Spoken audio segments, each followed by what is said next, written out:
we've gotten a good look at how portlets work. Now let's go ahead and see how we create portlets in the Liferay world. So Liferay itself does have a portlet container. So we can create Java standard portlets using the JSR 168, 286, and 362 specification and deploy them into Liferay, and they'll work. Now, when we create portlets the Liferay way, we're actually going to be creating them using OSGi.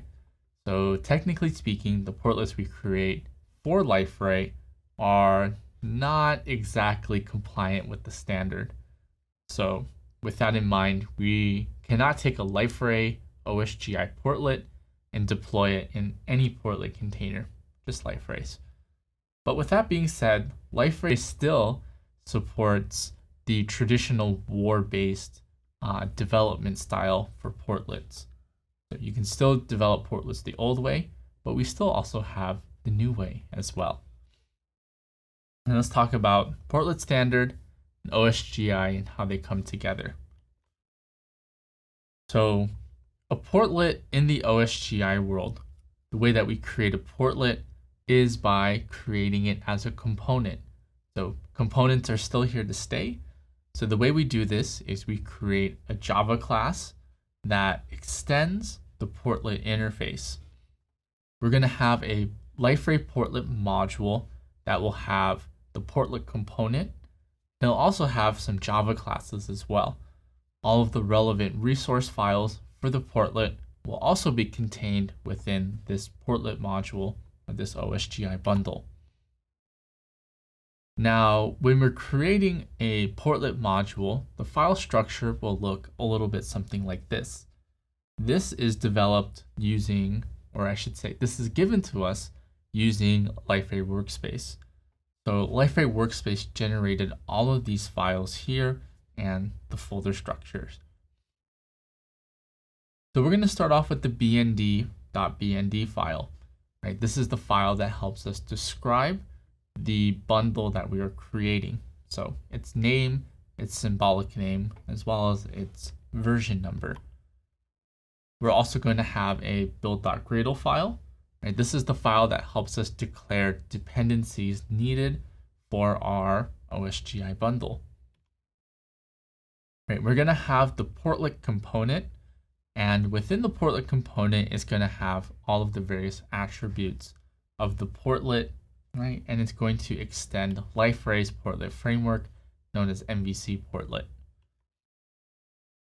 So Liferay MVC portlet, this is built on top of generic portlet.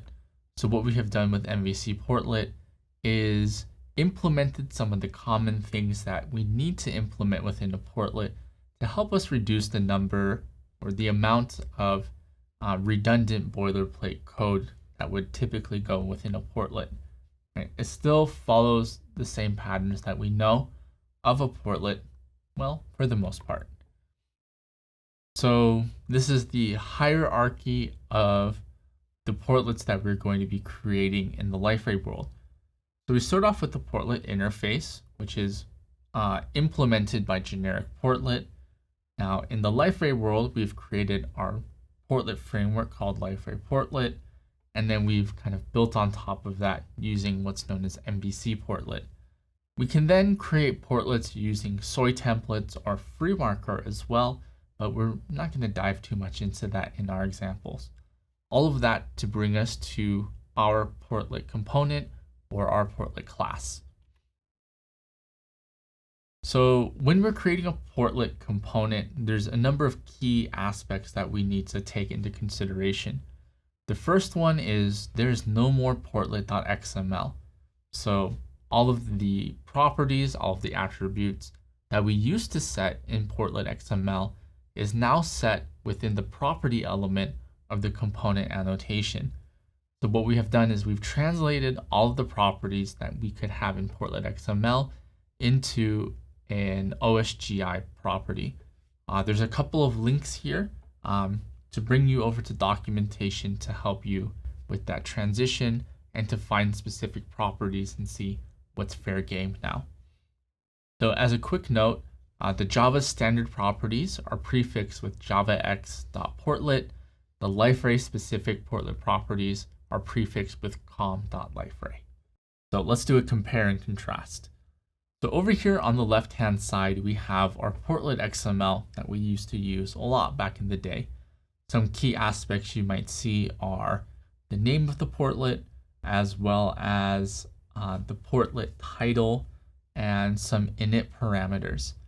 If you look over on the right-hand side, you can see some of those attributes represented as well. So you can kind of see how they can map between one another. So that's that. No more portlet.xml for the when we're developing portlets the Liferay way. So another aspect of developing portlets the Liferay way is how do we handle the various lifecycle methods. So we have the render phase, the action phase, and the serve resource phase. And each one of these are handled by these things in Liferay known as MVC commands. So for each portlet phase, there's an MVC command for that. So there's an MVC render command, an MVC action command, and an MVC resource command. So 3 phases, 3 MVC commands for each one. Now let's take a look at how the MVC command kind of works. So over on the JSP side, for the most part, it kind of looks very similar to what we have done before. We have the portlet render URL. We use this var to be able to reference the URL itself. And then we can tie that URL to something like an anchor tag or a button. Now, the key difference here is the parameter that we're passing. So take a look at the first parameter here, where its name is MVC render command name, and its value is /myPortletPath/view entry. Now, this portlet parameter is very, very key for our MVC render command and ultimately to handle the render phase the Liferay way.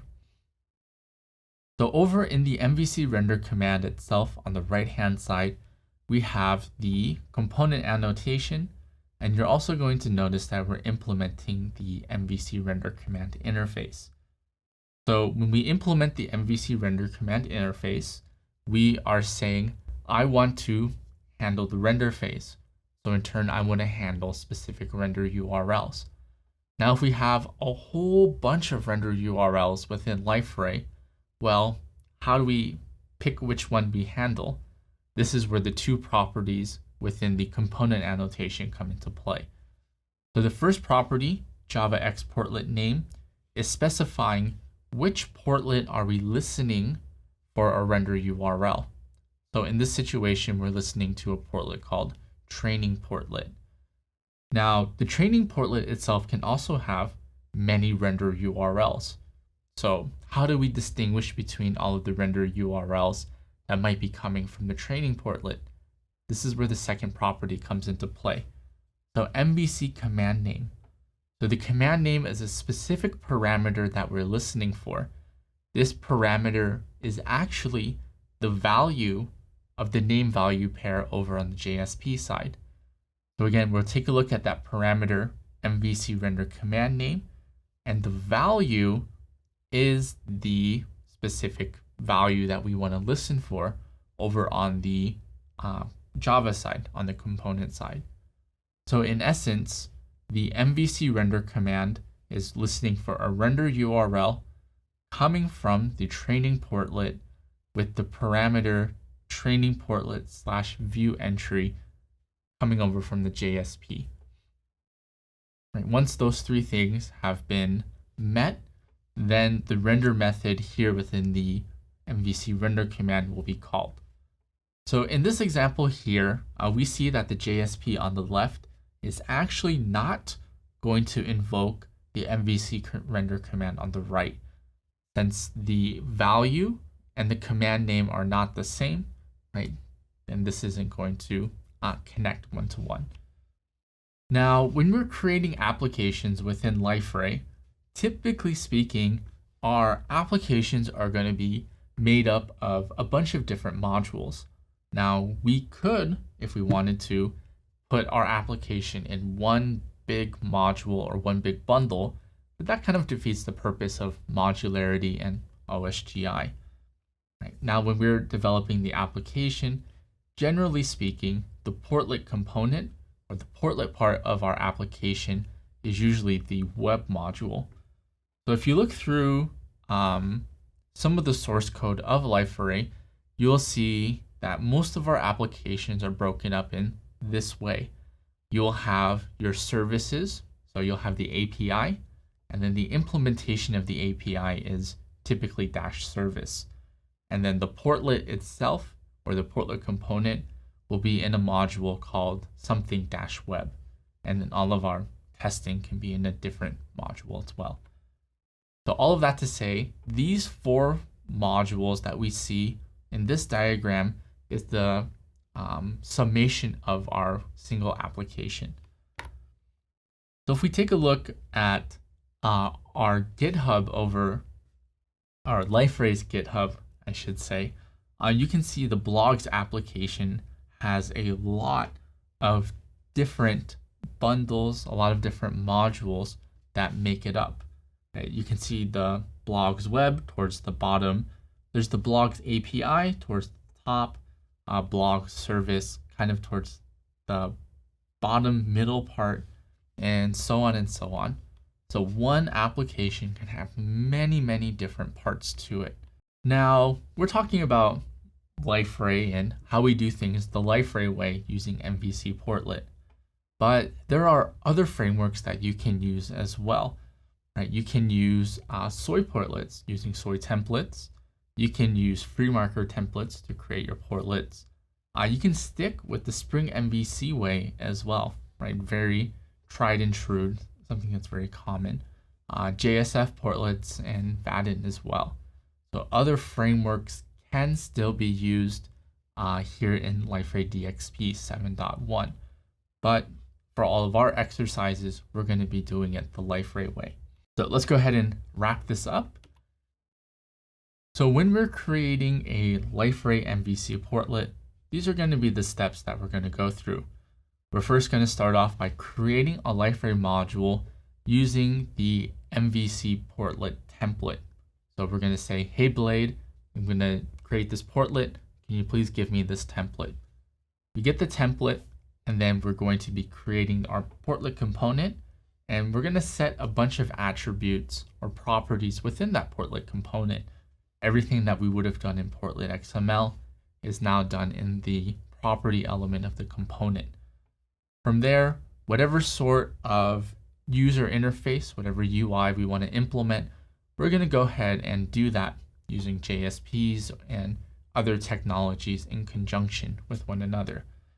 From there, we'll then handle the logic and the business logic of our portlet, making sure our portlet lifecycles are being taken care of, and whatever functionality we need to implement is also being taken care of. And then finally, once we have everything ready to go, we can go ahead and perform our various integration tests. So let's go ahead and do just that. Let's go ahead and together we will create a Liferay MVC portlet with the help of Liferay Workspace.